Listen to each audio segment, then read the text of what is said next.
Muy buenas noches, señoras y señores. Los saluda Sonia Romero Caro, miembro fundador de Acacia. Esta noche continuaremos nuestro ciclo de webinars empresariales. Las exposiciones durarán 40 minutos aproximadamente y al finalizar daremos una rueda de preguntas a cargo de Víctor Tardillo como moderador. También pueden ir en el transcurso de la conferencia, pueden ir escribiendo sus preguntas en el chat. Acacia Empresarial es un grupo de 60 empresarios y profesionales de diversos giros y especialidades que ponen a disposición del mundo empresarial sus conocimientos y experiencias con el propósito de contribuir a la continuidad de sus organizaciones y emprendimientos. Los temas que abordaremos son inversiones, derecho laboral, salud, higiene ocupacional, tecnología, cambio cultural, tributación, entre otros tantos. Esta noche nos hablará el doctor Aldo Corbeto. Aldo es abogado de la Universidad de Lima, con especialidad en Derecho de Trabajo por el Colegio de Abogados de Lima. Es también docente de Derecho y del Derecho de Trabajo y coordinación del Círculo de Estudios de Derecho Laboral de la Facultad de Derecho de la Universidad de Lima. Con eso le damos paso a Aldo, por favor. Adelante. Muchas gracias, Sonia. Buenas noches.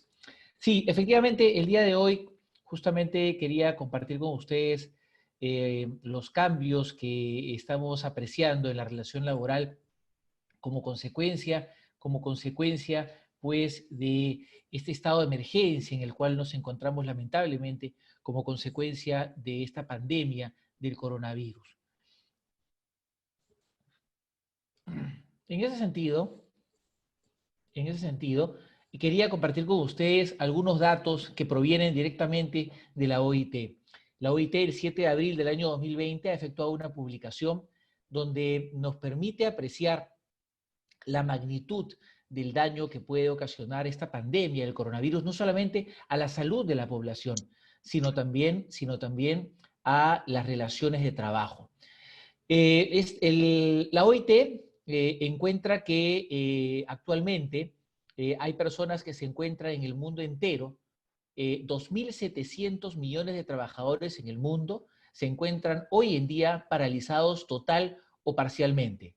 Eso corresponde al 81% de trabajadores del mundo. Hoy no se encuentran laborando.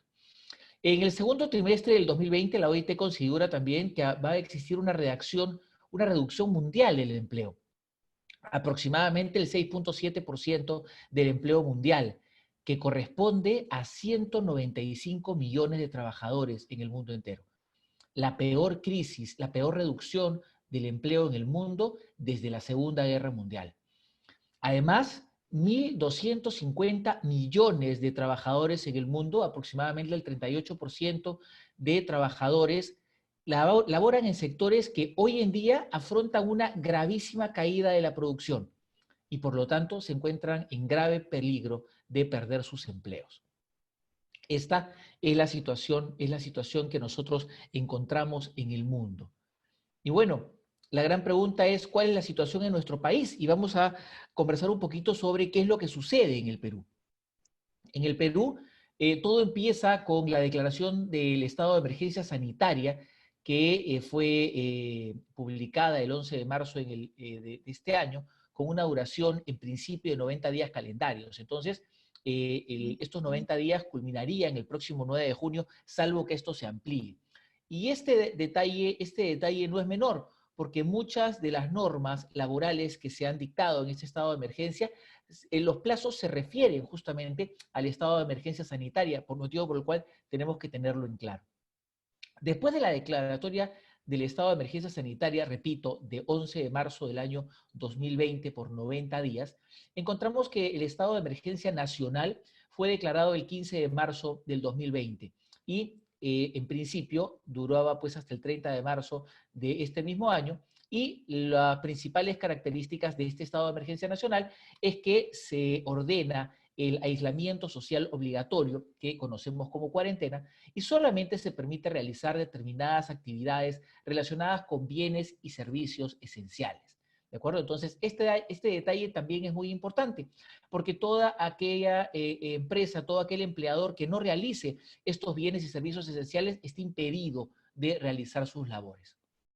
Este estado de emergencia fue ampliado en primer lugar hasta el 12 de abril del año 2020 y posteriormente ha sido ampliado hasta el 10 de abril del año 2020. Ha tenido ya 2 ampliaciones y en principio este 26 de abril debería terminar este estado de emergencia nacional, salvo pues que el Supremo Gobierno decida prorrogar el mismo. Pues bien, en este estado de emergencia se han tomado algunas medidas y la primera medida que se toma justamente es un decreto de urgencia, el 026-2020 PCM, que se publicó el 15 de marzo del 2020.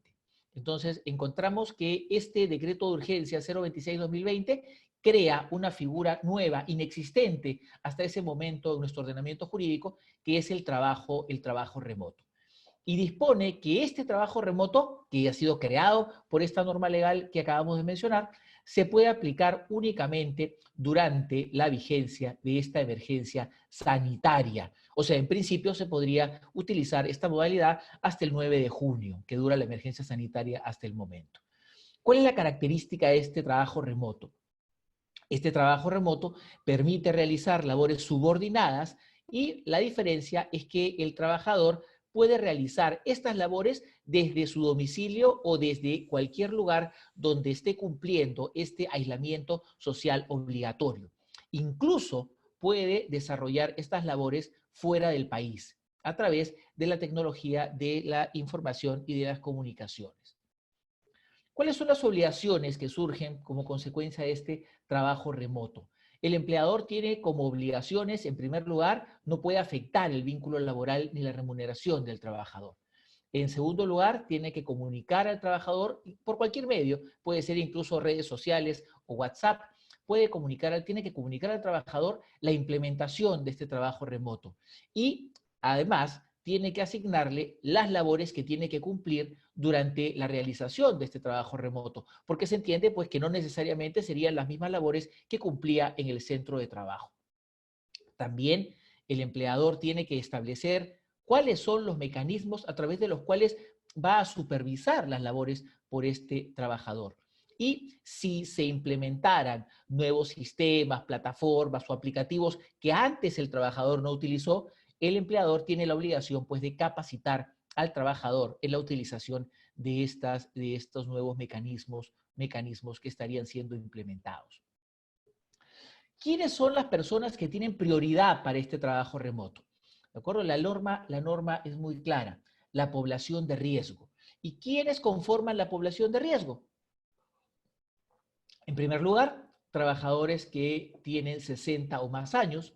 Y en segundo lugar, las personas que sufren de algún tipo de enfermedad crónica, como hipertensión arterial, diabetes, enfermedades cardiovasculares, enfermedades pulmonares crónicas, cáncer y cualquier otro estado de inmunosupresión. Estas personas tienen prioridad para poder realizar trabajo remoto, porque no pueden, ¿no es cierto?, realizar un trabajo con una presencia física en el centro de trabajo. Así la actividad del empleador lo permitiera. Pero entonces surge la primera gran pregunta. ¿Qué pasa cuando el trabajo remoto no aplica? Entonces aquí encontramos las 2 primeras variables de esta noche. Primero encontramos que el trabajo remoto no va a aplicar cuando encontramos la presencia de trabajadores confirmados, ¿no es cierto?, portadores del COVID-19 y aquellos trabajadores que se encuentren con descanso médico. Ese es el primer supuesto. El segundo supuesto, en el cual tampoco procede el trabajo remoto, se presenta cuando la naturaleza de las labores no sea compatible con el trabajo remoto. Y este aspecto lo vamos a desarrollar en unos minutos. ¿Qué es lo que dice la norma? La norma que crea este trabajo remoto establece pues que para estos 2 grupos de trabajadores con descanso médico, trabajadores confirmados con el COVID-19 y cuyas labores no sea compatible pues con el trabajo remoto, tenía que aplicarse una licencia con goce de haber. ¿De acuerdo? Y digo tenía porque esta situación ha cambiado a partir del 15 de este mes, pero eso también vamos a verlo más adelante. ¿De acuerdo? Entonces, como mencionamos hace algunos instantes,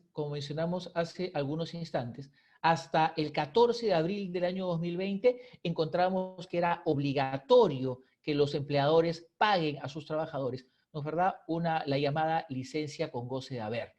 ¿De acuerdo? Esta es una suspensión del contrato de trabajo en virtud de la cual, pues, el trabajador no tiene la obligación de acudir a trabajar, pero el empleador sí tiene la obligación de pagarle su remuneración.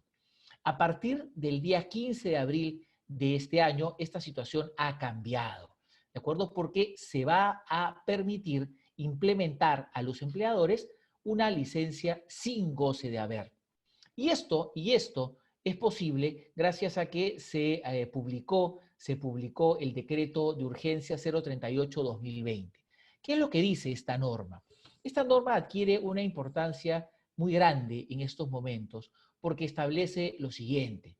Nos dice que si no es posible realizar el trabajo remoto, ¿no es cierto? O si no es posible otorgar una licencia con goce de haber a los trabajadores, ya sea por la naturaleza de sus actividades o por el nivel de afectación económica, hasta 30 días calendario después de terminada la emergencia sanitaria, el empleador puede optar por una de estas dos posibilidades.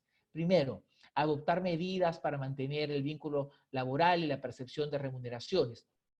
Y en estas medidas, para poderlas adoptar, se va a privilegiar el acuerdo con los trabajadores. ¿De acuerdo? Esto también vamos a desarrollarlo en unos minutos. Y excepcionalmente, esta misma norma nos permite optar por una suspensión perfecta de labores, o sea, por una licencia sin goce de haber, siempre y cuando se expongan cuáles son los motivos que la sustentan y presentando una comunicación a la autoridad administrativa de trabajo. ¿De acuerdo? Pero el día de hoy hemos tenido novedades. Este estado de emergencia nos tiene prácticamente con novedades todos los días, con normas relacionadas a nuestro estado de emergencia, pero las normas y las relaciones de trabajo no son ajenas a esta circunstancia. Entonces, encontramos que justamente esta norma publicada el día de hoy, Decreto Supremo 011-2020-TR, publicado el 21 de abril del año 2020, establece precisiones al decreto de urgencia 038-2020, que además dice son aplicables a todos los empleadores y a todos los trabajadores del sector privado bajo cualquier régimen laboral. ¿De acuerdo? ¿Qué establece esta norma publicada el día de hoy y que entra en vigencia el día de mañana, por cierto? Se establece que, en primer lugar, una vez agotada la posibilidad de implementar medidas alternativas, recién el empleador puede utilizar excepcionalmente, la figura de la licencia sin goce de haber. Además, establece este decreto supremo que esta licencia sin goce de haber puede comprender a uno o más trabajadores, ¿de acuerdo? Lo cual es una precisión importante, porque existían dudas al respecto por parte de los trabajadores y también por parte de los empleadores. Además, este Decreto Supremo 011-2020-TR señala expresamente que no se puede afectar los derechos fundamentales de los trabajadores. Por lo tanto, no se puede afectar el derecho a la libertad sindical, no se puede afectar los derechos de las mujeres embarazadas, ni tampoco se puede violentar esa prohibición contra el trato discriminatorio que existe en nuestro ordenamiento jurídico con el rango de derechos fundamentales reconocidos en la Constitución. Finalmente, este decreto supremo publicado el día de hoy también reitera la necesidad de proteger a la población que sufre algún tipo de discapacidad, a aquella población diagnosticada con el COVID-19 y a la población de personas que pertenecen a los grupos de riesgo por edad y por factores clínicos. Recuerden, personas que tienen 60 o más años y personas que tienen algún tipo de enfermedad crónica, lo cual ha sido establecido puntualmente por normas sanitarias durante este estado de emergencia. Entonces encontramos que este Decreto Supremo 011 establece pues unas precisiones muy importantes con relación al Decreto de Urgencia 038-2020. Entonces aquí vamos a incidir un poquito porque justamente estas normas publicadas el día de hoy aclaran una serie de circunstancias que estaban hoy en día en la picota y la población no sabía, ni los empleadores ni los trabajadores sabían a ciencia cierta cómo proceder. Y nos estamos refiriendo a esta norma que establece la imposibilidad de realizar trabajo remoto o de otorgar licencia con goce de haber a los trabajadores. Entonces, la norma se coloca en varios supuestos. En primer lugar, la norma se refiere a que existe esta imposibilidad o de realizar trabajo remoto o de otorgar una licencia con goce de haber por la naturaleza de las actividades. Entonces, establece una primera aclaración. El trabajo remoto va a resultar imposible cuando la naturaleza de las actividades requiere la presencia del trabajador de forma indispensable en el centro de trabajo. Por ejemplo, que las labores del trabajador se realicen manipulando una herramienta, una maquinaria que se encuentra en el centro de trabajo.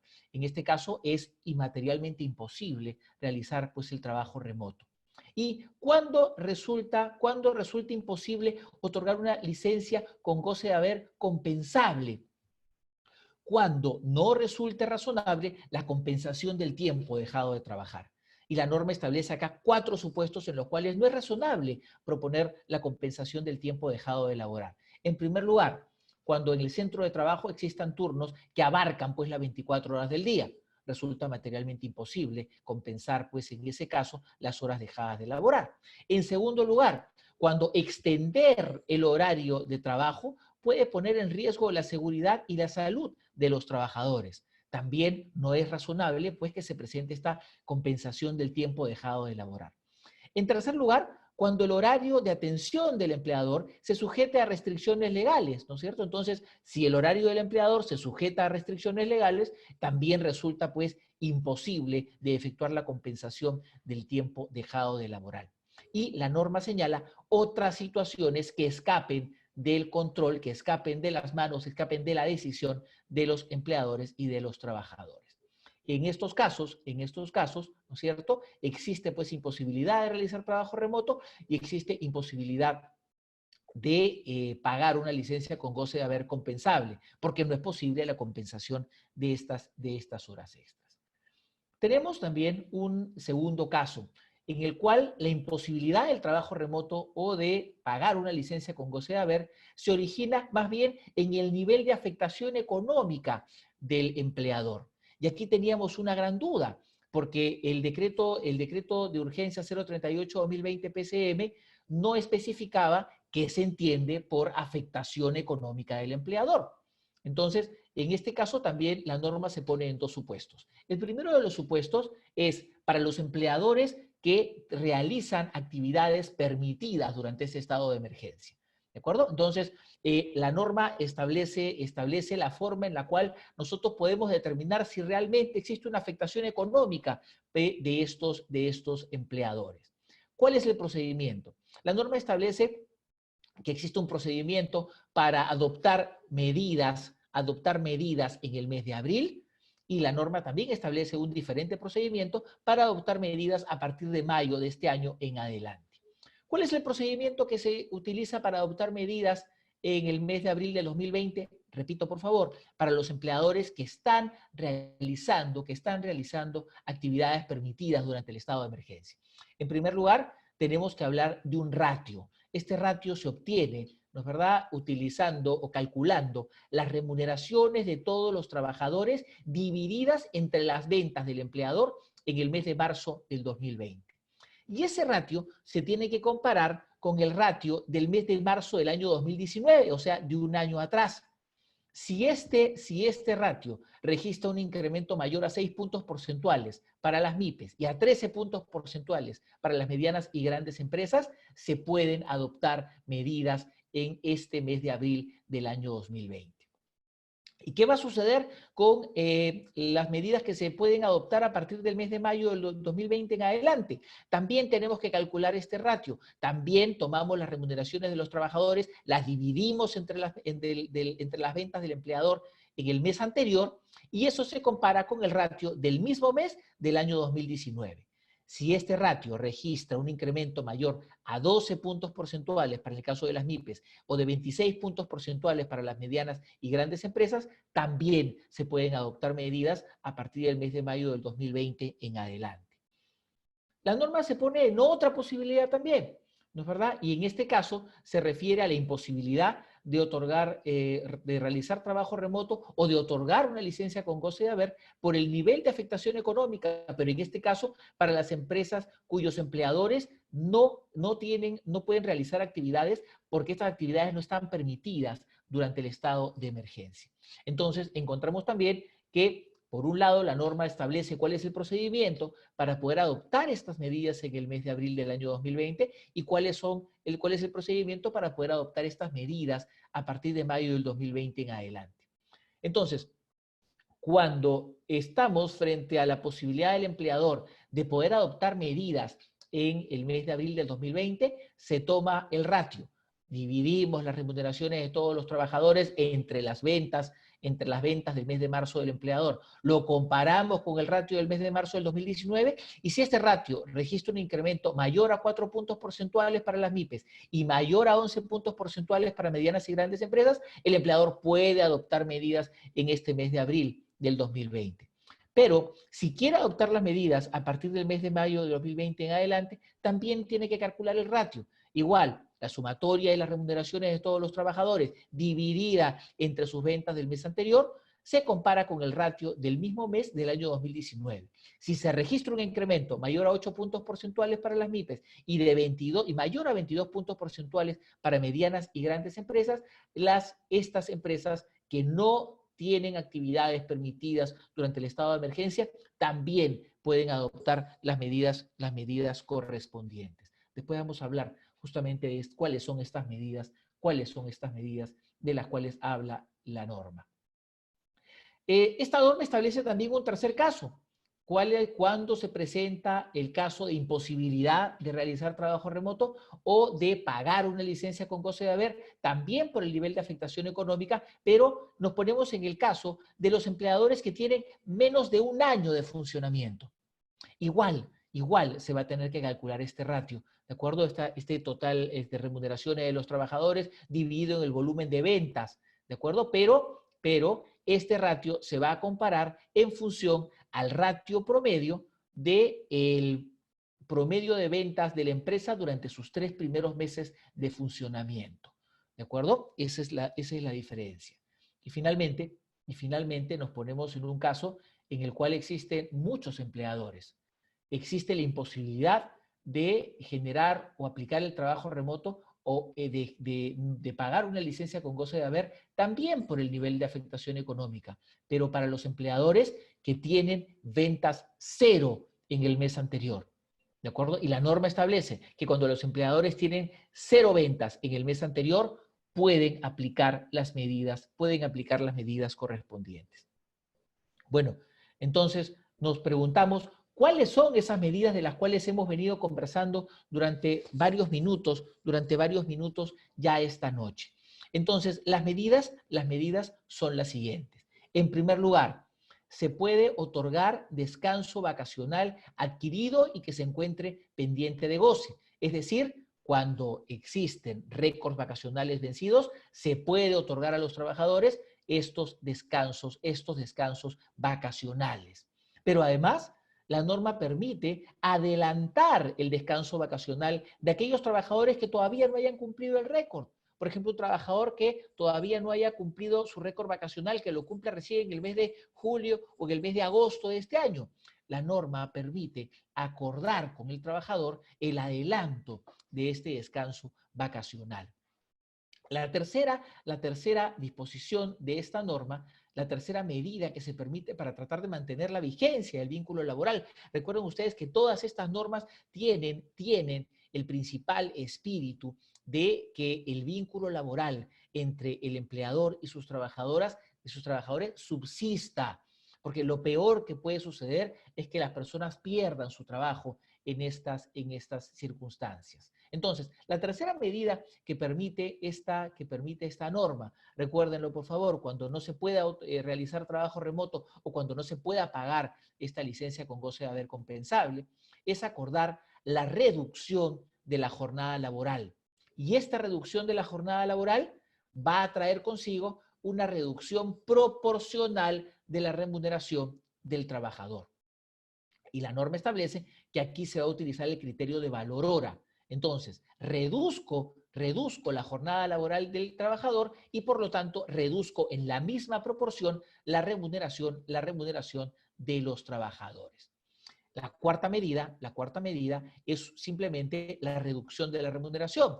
Y lo que dice la norma es que, la norma publicada el día de hoy, es que se puede acordar la reducción de la remuneración siempre y cuando esta reducción no esté por debajo del valor de la remuneración mínima vital. Finalmente, encontramos el cajón desastre. La última medida permitida es adoptar pues otras medidas, ¿no es cierto?, que se puedan pactar entre el empleador y sus trabajadores.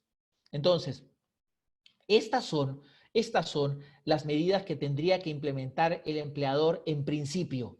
¿De acuerdo? En principio tendría el empleador que agotar estas medidas para tratar de mantener la vigencia del vínculo laboral. ¿De acuerdo? Podría pues modificar los turnos y las jornadas de trabajo. Ya el decreto de urgencia 029-2020, publicado el 20 de marzo, establece pues que los empleadores pueden modificar y establecer de manera escalonada, por ejemplo, los turnos y horarios de trabajo de sus trabajadores sin afectar, por supuesto, el descanso semanal obligatorio. Se establece también normas relacionadas con el cese durante el periodo de prueba, ¿de acuerdo? El cese durante el periodo de prueba. Porque aquí hay un detalle importante.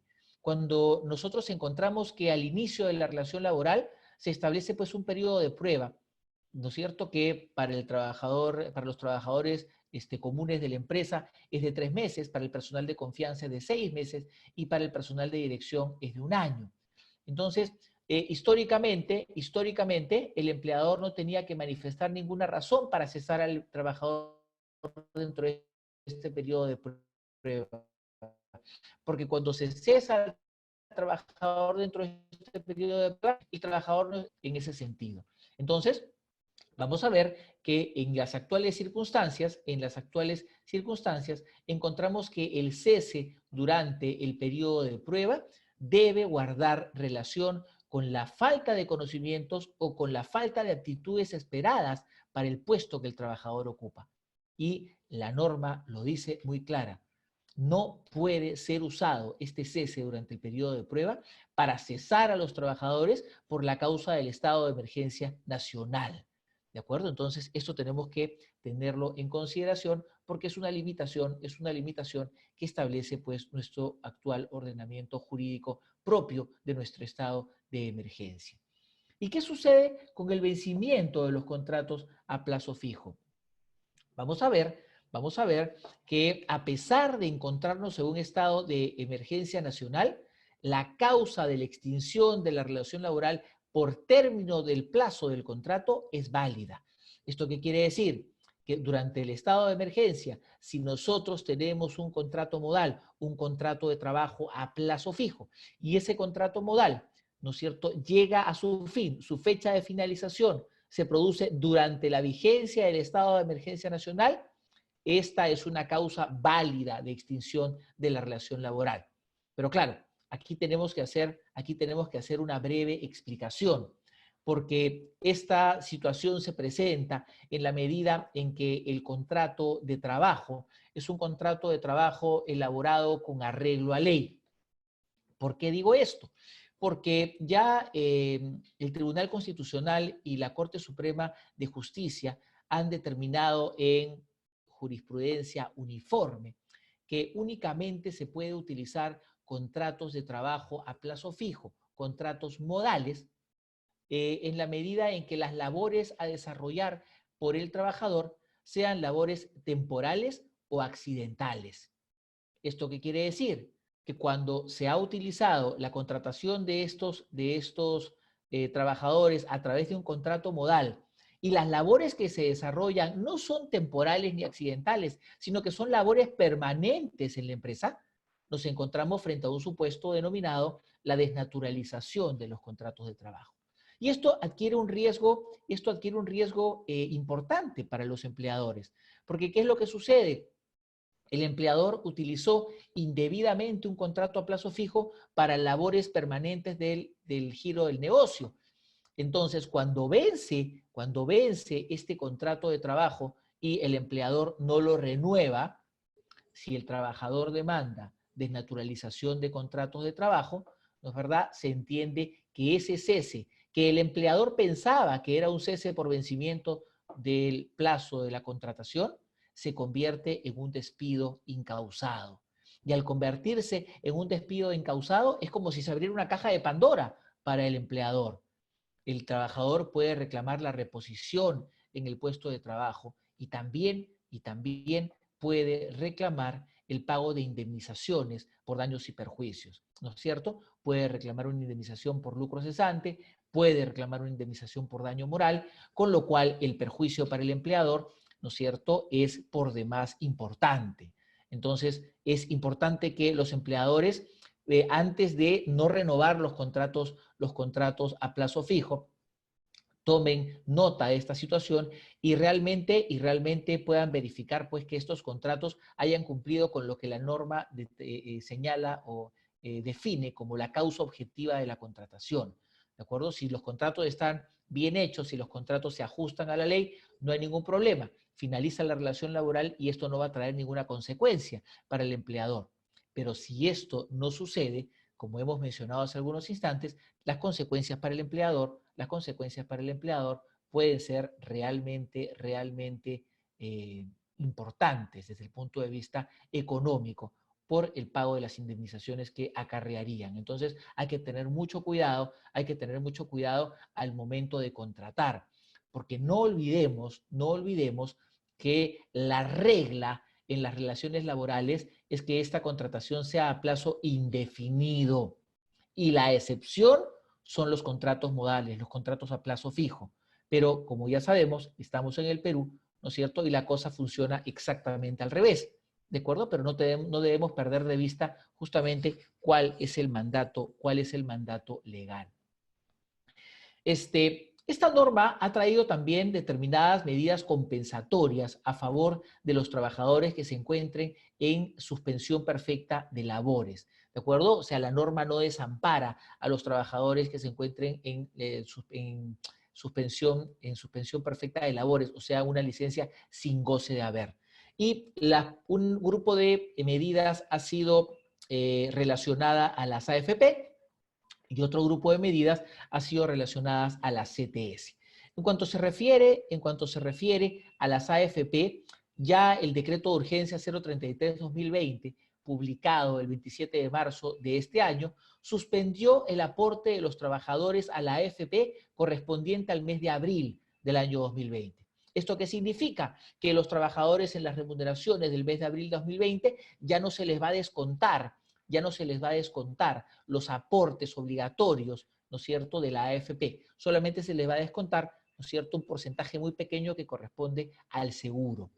¿De acuerdo? En segundo lugar, el decreto de urgencia 038-2020 ha autorizado el retiro de hasta 2.000 soles de la cuenta individual de capitalización de las AFP, también de los trabajadores que se encuentren en esta suspensión temporal perfecta de labores. Esta autorización de este retiro excepcional no se va a permitir a las personas que estuvieron comprendidas dentro del decreto de urgencia 034-2020, que autorizó que las personas puedan retirar 2.000 soles de su cuenta individual de capitalización de la AFP si no habían tenido aportes durante los últimos 6 meses anteriores al 31 de marzo del año 2020. ¿De acuerdo? Entonces, estas son medidas compensatorias que se han dictado a favor de los trabajadores que se encuentren pues con una suspensión temporal perfecta relacionados a la AFP. ¿Y qué sucede con la CTS? También se han dictado medidas compensatorias pues en beneficio de los trabajadores que se encuentran en una suspensión perfecta de labores relacionados con la compensación por tiempo de servicios. ¿Qué es lo que ha establecido el decreto de urgencia 038-2020, que se ha publicado el 14 de abril de este año? Se dispone que los trabajadores puedan disponer libremente de su CTS hasta por una remuneración bruta mensual por cada mes de suspensión perfecta de labores. ¿De acuerdo? Entonces los trabajadores van a poder disponer justamente de este monto hasta por una remuneración bruta mensual por cada mes de suspensión perfecta de labores. Y ¿Qué ocurre cuando el trabajador no tiene saldo? Pues en su cuenta de CTS. Puede solicitar a su empleador el adelanto del pago de la CTS del mes de mayo del 2020 y también el adelanto de la gratificación de julio del 2020, obviamente calculados a la fecha del desembolso. ¿De acuerdo? Entonces, es una medida que también beneficia, ¿no es verdad?, a los trabajadores en este caso. ¿Qué sucede con los trabajadores de las microempresas? ¿De acuerdo? ¿Qué sucede con los trabajadores de las microempresas que no tienen derecho pues a la CTS?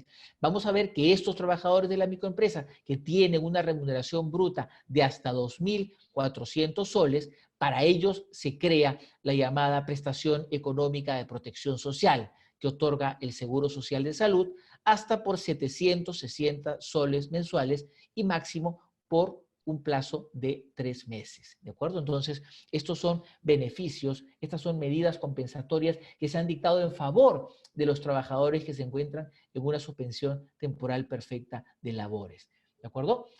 No debemos olvidar, queridos amigos, que cuando se dictan estas normas relacionadas pues al estado de emergencia, las primeras normas, diría yo, durante el primer mes hasta el día 14, desde el mes de marzo hasta el 14 de abril de este año, las primeras normas fueron absolutamente favorables a los trabajadores. Y esto es saludable, esto es legítimo, esto es bueno, porque no se debe perder de vista que los trabajadores son la parte más débil de la relación laboral. Entonces se tenía que asegurar la subsistencia, de los trabajadores. Pero ya a partir del el día 14 de abril de este año, con el decreto de urgencia 038-2020 PCM, ya se permite a los empleadores tomar otro tipo de medidas como las que hemos mencionado, nosotros en esta breve exposición, ¿de acuerdo? Pero se establece pues una serie de requisitos que ya hemos mencionado también en la exposición, ¿no es verdad?, del día de hoy, y que justamente permiten equilibrar un poco la balanza, porque una vez que se garantizó la subsistencia de los trabajadores, teníamos que garantizar también la continuidad de los empleadores, porque como ustedes comprenderán, de nada servía pues que las normas protejan al trabajador si se iba a asfixiar al empleador y este empleador iba a tener que cerrar y se iban a perder los puestos de trabajo. El espíritu, señores, el espíritu, la esencia de estas normas que se han dictado pues durante este estado de emergencia son, en primer lugar, para permitir la subsistencia de las relaciones laborales, ¿de acuerdo? Tratar de que los trabajadores no pierdan sus empleos, ¿de acuerdo? Sin embargo, no debemos perder de vista que nos encontramos en un país donde el empleo informal debe estar alrededor del 70% de nuestra población.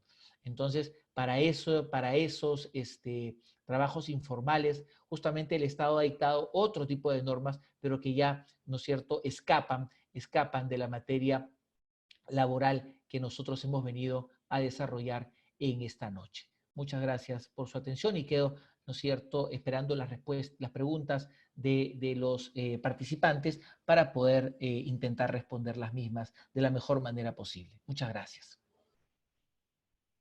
Bien, muchas gracias, Aldo, por tu exposición.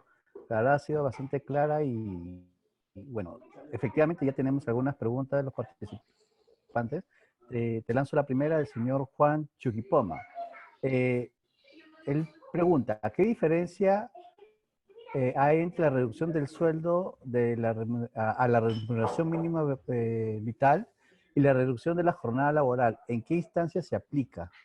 De acuerdo. Muy bien, muchas gracias por la pregunta. No debemos perder de vista que estas medidas que están destinadas a la subsistencia de las relaciones laborales, ¿de acuerdo? Estas medidas se aplican frente a un supuesto en el cual el empleador no pueda disponer la implementación del trabajo remoto, ni tampoco pueda pagar, ¿no es cierto?, una licencia con goce de haber a los trabajadores, ya sea por la naturaleza de las funciones del trabajador, ¿no es cierto?, o también por el nivel de afectación económica que el día de hoy hemos explicado en extenso cómo es que se calcula. ¿De acuerdo? Entonces, en este orden de ideas vamos a encontrar nosotros que el empleador debe de agotar todas estas posibilidades que hemos mencionado: otorgar vacaciones, adelanto de vacaciones, la reducción de la jornada con la consiguiente reducción de la remuneración y finalmente la reducción de remuneraciones que se permite toda vez que la remuneración es de libre disposición del trabajador y el trabajador podría pues pactar con el empleador, y la ley 9463 lo permite, pactar con el empleador, hacer un convenio para reducir el monto de la remuneración mensual. Entonces, ¿estos dos supuestos son diferentes? Sí, porque en uno de los supuestos se dice, se disminuye la jornada y como consecuencia de esa disminución de la jornada, también se reduce la remuneración en la misma proporción. ¿De acuerdo? Ese es uno de los supuestos. En el otro no existe disminución de la jornada laboral. Vale decir, el trabajador tendría que seguir trabajando durante las mismas horas, ¿de acuerdo? Pero sí existiría la reducción de la remuneración. Entonces, lo que ha establecido la norma publicada el día de hoy es que esta reducción de remuneraciones no puede ir más allá de la remuneración mínima vital. Entonces, tiene que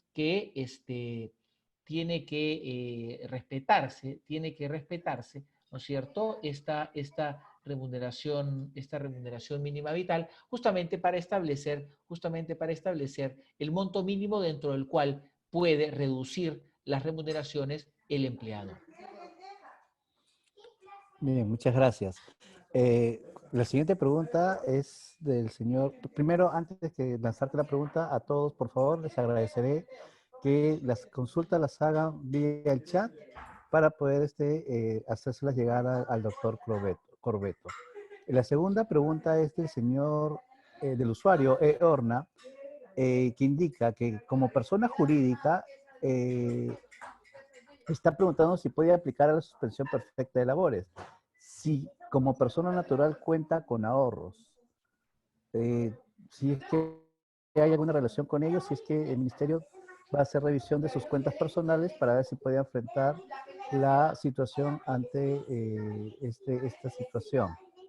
De acuerdo. A ver, en principio la respuesta es no, ¿de acuerdo? Porque hasta el día de ayer estábamos con la duda y yo mismo me rompía la cabeza y me preguntaba en qué consiste el nivel de afectación económica del empleador. Y decía, lo que para mí es un nivel de afectación económica alto, para otra persona puede ser un nivel de afectación económica bajo, ¿de acuerdo? Pongámoslos en cifras. Lo que para una empresa transnacional puede ser perder $1 millón, para una micro o pequeña empresa puede ser una debacle, ¿no es verdad? Mientras que para la empresa transnacional puede soportarlo sin ningún problema. ¿De acuerdo? Hoy en día, el hecho de que tenga dinero en las cuentas no es el indicador que se va a tomar en consideración para el cálculo de este nivel de afectación. Lo que se va a tomar en consideración es, se va a sumar las remuneraciones de los trabajadores y se va a dividir entre el valor de las ventas del empleador. Y eso se va, de esa operación, de esa división, se va a obtener un ratio. Y ese ratio se va a comparar con el mismo mes del año anterior. ¿De acuerdo? Entonces, de esa forma, vamos a poder determinar si el empleador se encuentra, pues, en la posibilidad de utilizar este argumento para poder realizar esta medida. Pero es importante saber que nada tiene que ver que tenga o no tenga dinero en las cuentas el empleador. Estas medidas, por si acaso, no solamente se aplican a personas jurídicas, sino también se aplican a personas naturales. ¿De acuerdo? La norma expresamente establece que se aplica a todo tipo de empleadores del sector privado de cualquier régimen a nivel nacional. Bien, perfecto. Muchas gracias. Voy a juntar una pregunta, o voy a complementar justamente la pregunta que acabo de hacer. Si esta reducción de sueldo y vacaciones se puede realizar desde este mes de abril. Sí, definitivamente, ¿no es cierto? Nosotros encontramos que la norma publicada el día de hoy, Decreto Supremo 010-2020 TR, se puede utilizar, entra en vigencia a partir de mañana. Entonces, justamente estas medidas pueden implementarse incluso desde mañana mismo, ¿de acuerdo? Justamente porque el espíritu de estas medidas es justamente tratar de mantener el empleo, tratar de que las relaciones laborales no se rompan, tratar de que los trabajadores no se queden sin su fuente de ingresos. ¿Se están tomando medidas drásticas? Sí, ¿de acuerdo? Es cierto, pero la situación lo amerita. Estamos frente a una debacle del trabajo en el mundo entero. Entonces, antes de que se produzca una hecatombe y de que realmente las personas pierdan sus trabajos, se está permitiendo adoptar esta serie de medidas que hemos mencionado el día de hoy. Perfecto. Voy a juntar las preguntas de la señorita Claudia Sanginés y Wendy Crispín y el doctor Ramos. Ellos indican si, bueno, primero hay una consulta operativa, ¿no? Aparentemente no ha habido el depósito del subsidio del 35% durante el mes de abril. Y la pregunta conjunta sería si es que la suspensión perfecta de labores se puede ejecutar desde el 16 de marzo.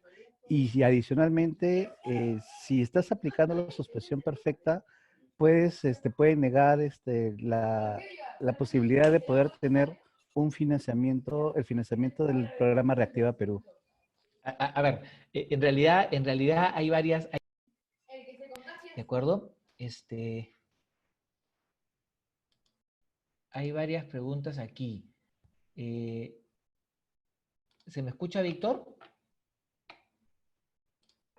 Sí te escuchamos, Aldo. Ok, de acuerdo. Entonces, lo que quería decir es lo siguiente.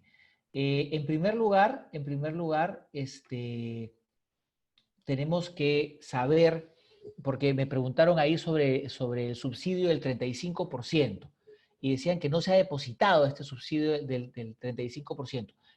Por si acaso, es importante saber que este subsidio del 35% se ha pagado una sola vez durante el mes de marzo a los trabajadores, a los empleadores, porque este subsidio corresponde a los empleadores que cumplieron con el pago de las remuneraciones de su personal en el mes de marzo del año 2020 y el Estado les paga un subsidio del 35%, ¿de acuerdo? Les paga un subsidio del 35% que corresponde a la totalidad de trabajadores que tienen una remuneración no mayor de 1.500 soles. ¿De acuerdo? Entonces se hace una sumatoria de todas las remuneraciones no mayores de 1.500 soles, ¿de acuerdo? Y el monto del subsidio, ¿de acuerdo? Y correspondía a un 35% de ese total.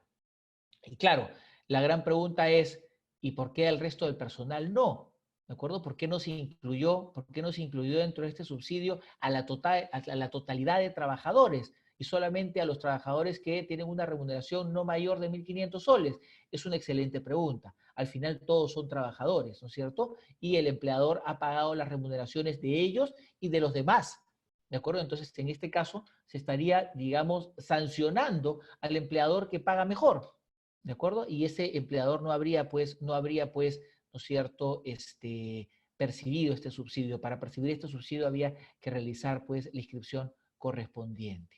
¿De acuerdo? Eso tenía que realizarse en función a los trabajadores que hayan sido registrados en la planilla en el mes de enero del 2020, que hayan sido declarados en el plan en el mes de enero del 2020 y que además al 15 de marzo del 2020 no hayan cesado. ¿De acuerdo? Entonces ahí tenía que hacerse un cálculo, ¿de acuerdo? Tomando en consideración pues estos dos aspectos. Esto en cuanto se refiere a este subsidio del 35%.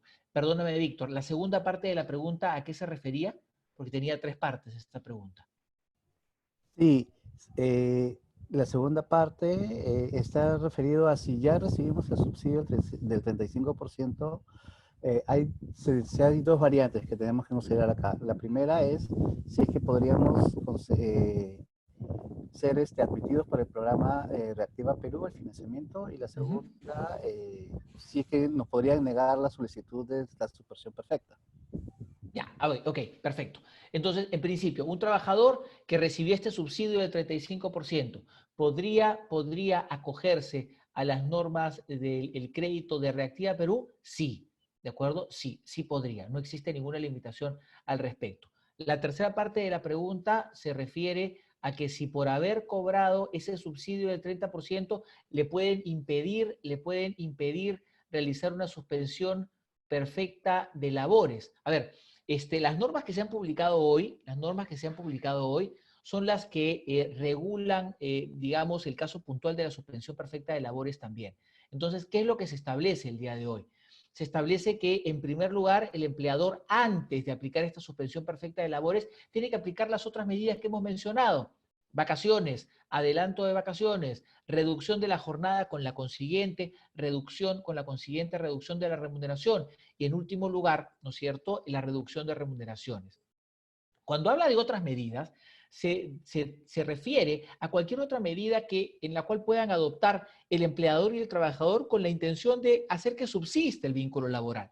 ¿De acuerdo? Entonces, una vez que se agotaron estas medidas y que el empleador ya no puede adoptarlas, ¿de acuerdo? Recién la norma establece que el empleador tendrá que ponerse en contacto con el sindicato, ¿de acuerdo?, con los representantes de los trabajadores o con los trabajadores afectados para poner, ¿no es cierto?, para poner en su conocimiento que está dispuesto a utilizar la figura de la suspensión perfecta de labores. Ojo, la intención de esta comunicación es tratar de negociar, ¿de acuerdo? De tratar de negociar en principio con estas, ya sea con el sindicato, con los representantes o con los mismos trabajadores afectados.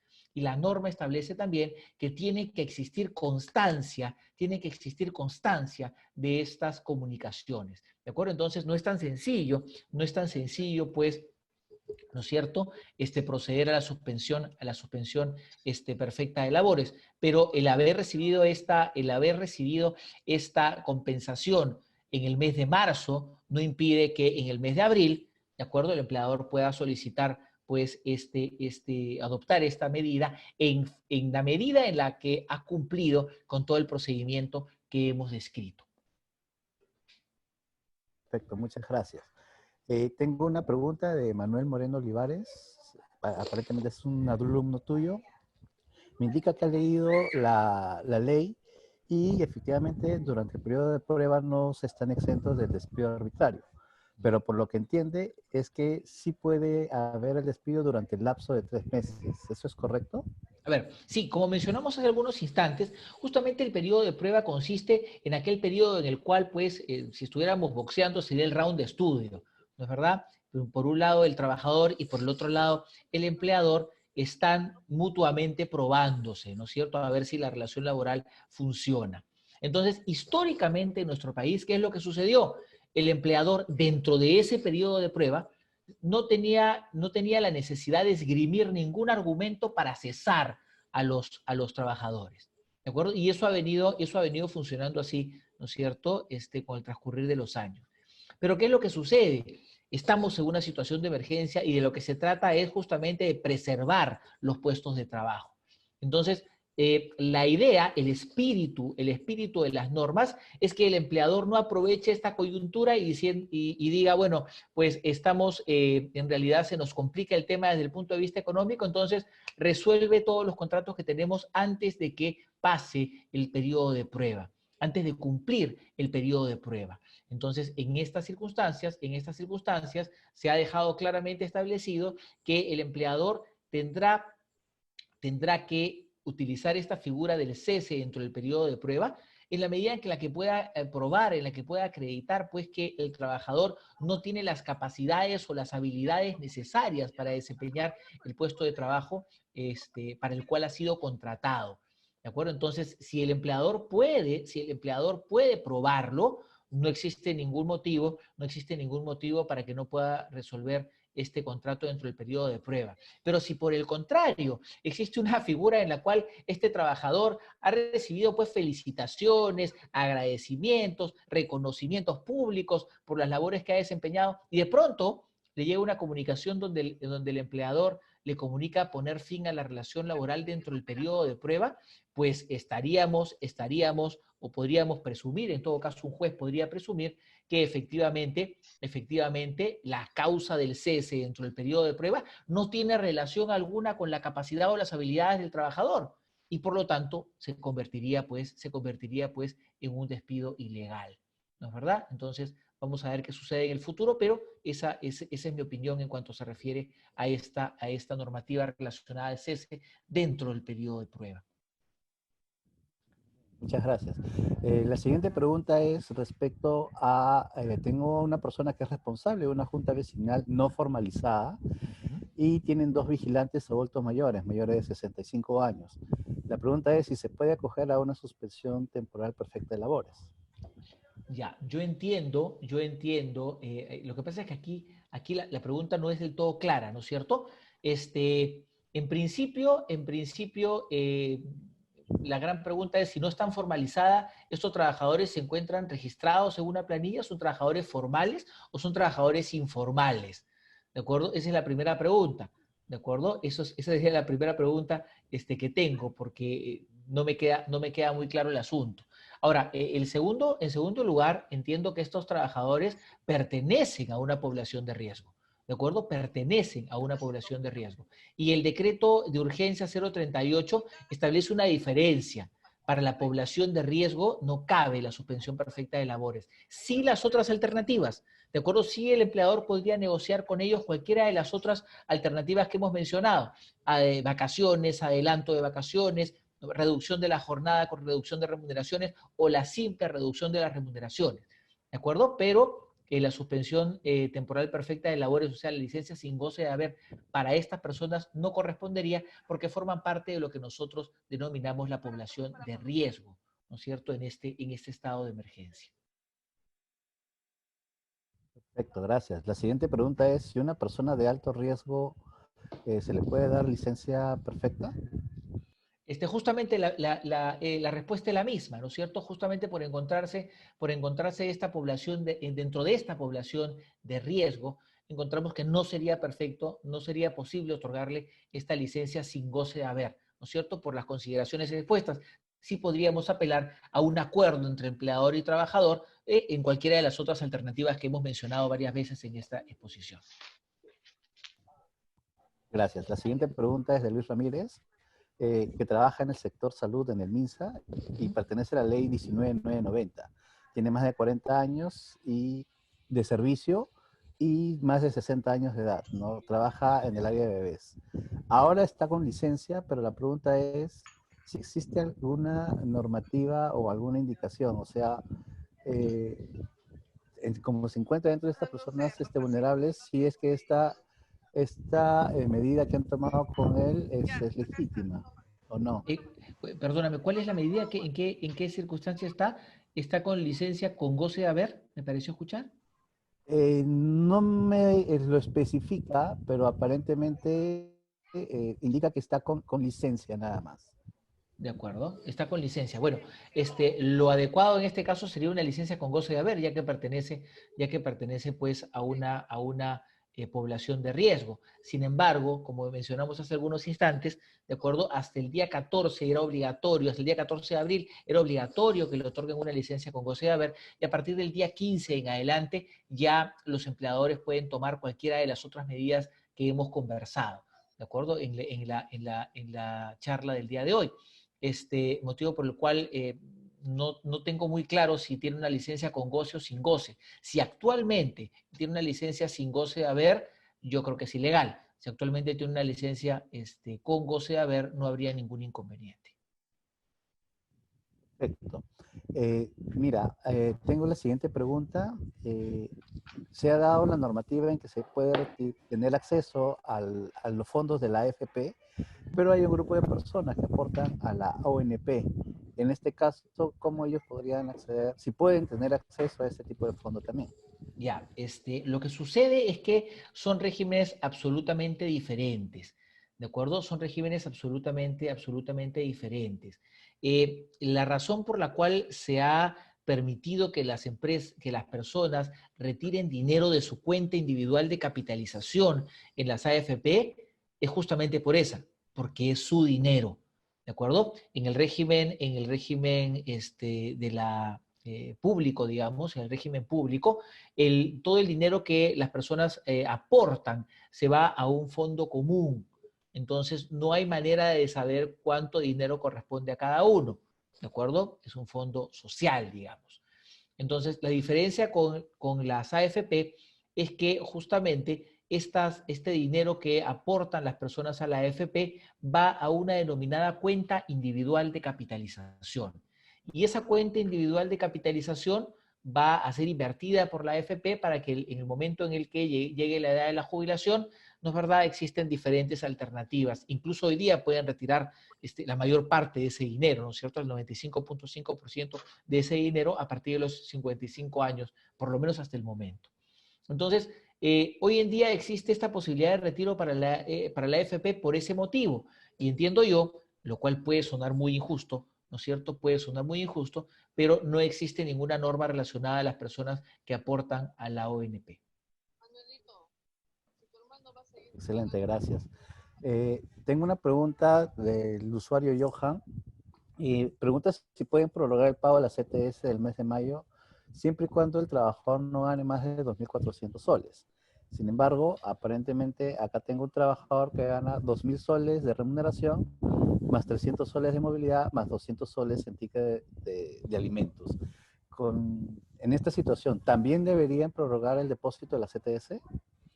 Sí, lo que sucede es que, si bien es cierto, la norma no habla de remuneración básica, ¿no es cierto? Entonces, si sumados todos los conceptos, se supera los 2.400 soles, la empresa pues tiene la posibilidad de prorrogar, ¿no es cierto? Digamos, posponer, porque esa es la palabra adecuada, de posponer el pago, de la realización de los depósitos de la CTS para poderlos realizar incluso con el depósito correspondiente al mes de noviembre, ¿de acuerdo? Al mes de noviembre, ¿de acuerdo? Pero siempre y cuando, también es importante saberlo, no haya pues adoptado para ese trabajador una suspensión temporal perfecta de labores. Si lo hizo, ya no puede hacerlo, sin importar el monto de la remuneración.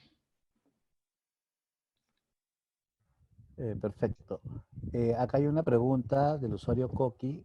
Es si el trabajador puede exigir en suspensión, si la empresa ya está en suspensión perfecta de labores, el trabajador puede exigir otros pagos como comisiones, poniendo incluso fecha límite de 5 días. A ver, si la empresa ya está en suspensión, yo entiendo que lo que está en suspensión es el contrato de trabajo, ¿no es cierto?, con uno o más trabajadores, porque eso es lo que nos faculta la norma. Entonces, entiendo que es una figura en la cual el trabajador se encuentra ya en una suspensión temporal perfecta de labores. Entonces, la pregunta de este trabajador es si le corresponde el pago de comisiones, ¿no es cierto? Eso es lo que Correcto, entendí. si le corresponde pago de comisiones, a pesar de estar en suspensión perfecta de labores.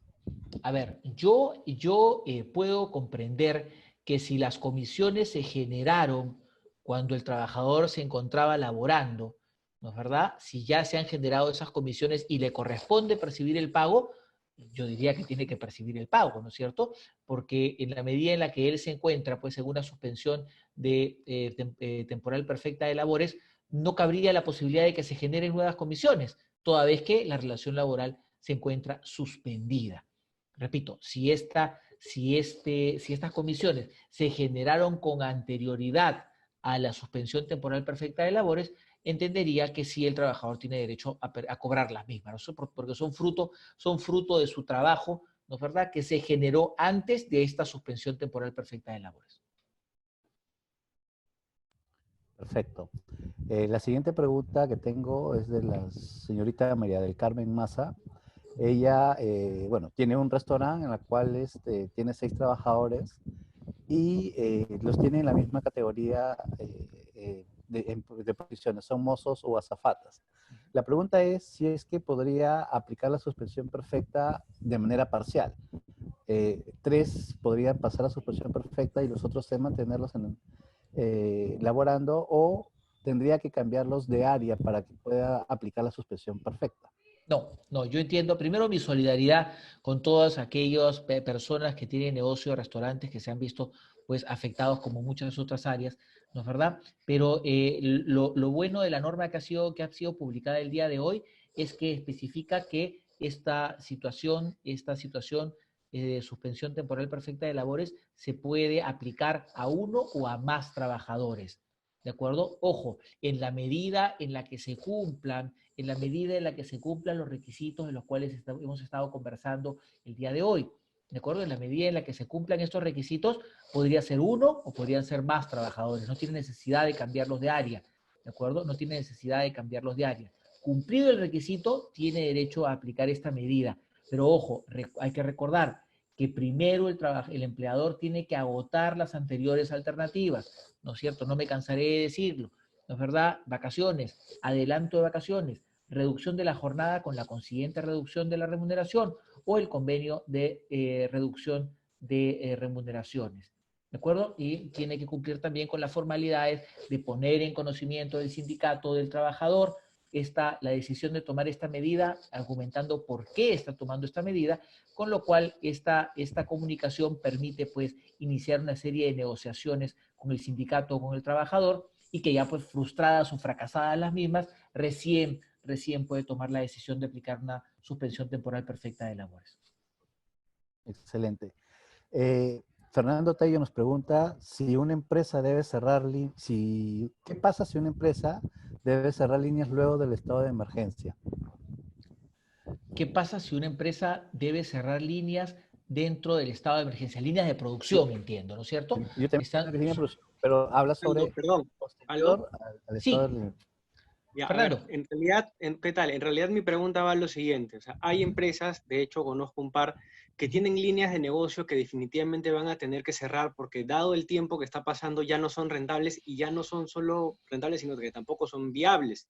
Entonces, existe el rumor de que hay que esperar un plazo de 3 meses para poder cerrar líneas o digamos, dispensar a trabajadores de sus servicios, ¿cómo se llama? Aun cuando tú tengas ya la necesidad económica de cerrar parte del negocio, ¿no?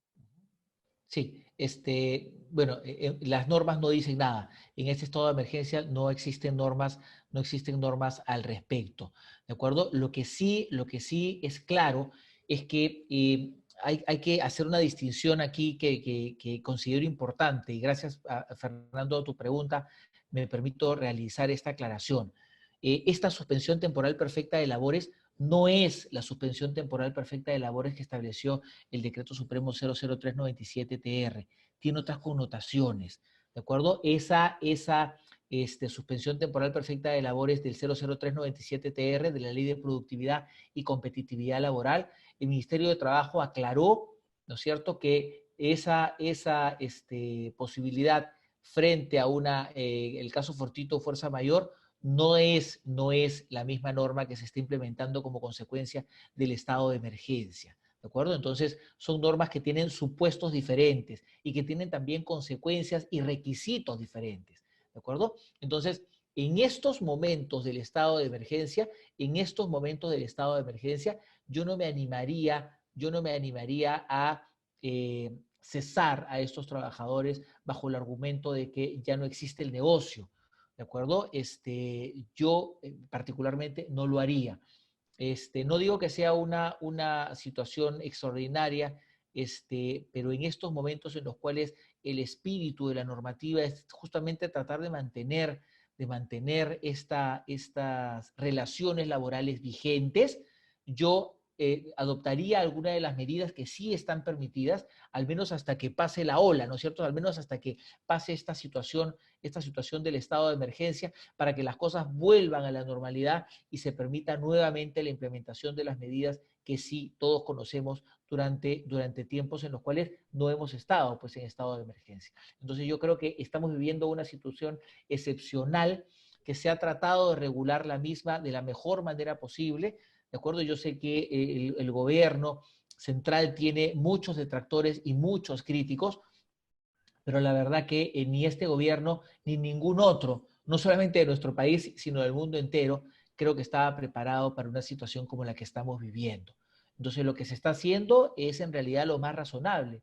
Se está comenzando a legislar. Se legisló en principio en favor de los trabajadores, que son la parte más débil de la relación laboral, indudablemente, ¿de acuerdo? Y ahora se ha lanzado un salvavidas a las empresas con todas estas medidas alternativas para tratar de mantener los puestos de trabajo. Entonces, si tú me preguntas a mí, Fernando, yo en estas circunstancias no tomaría una decisión de esa magnitud.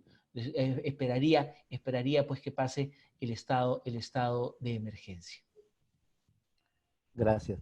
¿Qué pasa si una empresa no cuenta con la liquidez suficiente para poder adelantar la CTS y gratificaciones de julio a pesar de que está en suspensión perfecta de labores?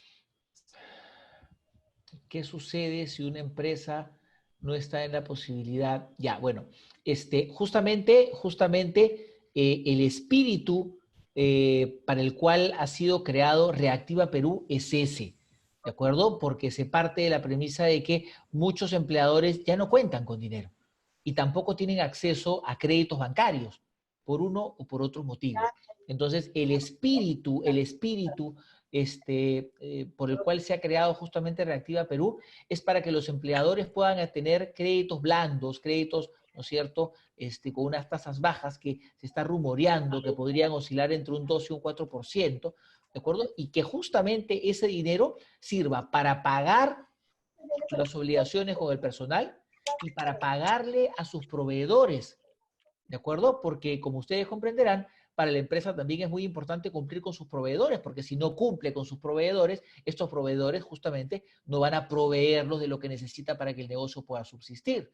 Entonces, el espíritu de Reactiva Perú es justamente ese. Y espero de todo corazón que esta empresa pues, pueda acceder a ese financiamiento para que pueda cumplir con sus obligaciones. Bien. En esta situación, ¿podemos obligar a un trabajador a que acceda a la jubilación? En esta situación podemos obligar a un trabajador a que acceda a la jubilación. Excelente pregunta, mi querido Víctor. Con relación a la jubilación, incluso la jurisprudencia de la Corte Suprema no ha sido uniforme. ¿De acuerdo? Han existido a lo largo del tiempo dos grandes tendencias con relación a la jubilación. La primera decía que si no despedías, mejor dicho, estoy utilizando un término no apropiado. Si no ponía fin el empleador a la relación laboral el día en que el trabajador cumplía la edad de jubilación obligatoria y automática, que es de 70 años, si no lo hacía ese mismo día, después ya no lo podía hacer. ¿De acuerdo? Y existía otro grueso de sentencias de la Corte Suprema que establecía lo contrario, que establecía que a partir del momento en el que el trabajador cumple 70 años en adelante se le puede despedir. ¿De acuerdo? Hubo en la Corte Superior de Justicia de Lima un pleno jurisdiccional a nivel de la Corte Superior de Justicia de Lima donde se adoptó el segundo criterio. ¿Esto qué quiere decir? Que es factible utilizar el argumento de la jubilación como causal de extinción de la relación laboral a partir de los 70 años en adelante. Entonces, si la pregunta es si esto es legal, yo entiendo que sí, ¿de acuerdo? Yo entiendo que sí. Si el trabajador ya superó los 70 años de edad, yo entiendo que se puede optar, ¿no es cierto?, por la jubilación como una forma de extinción de la relación laboral.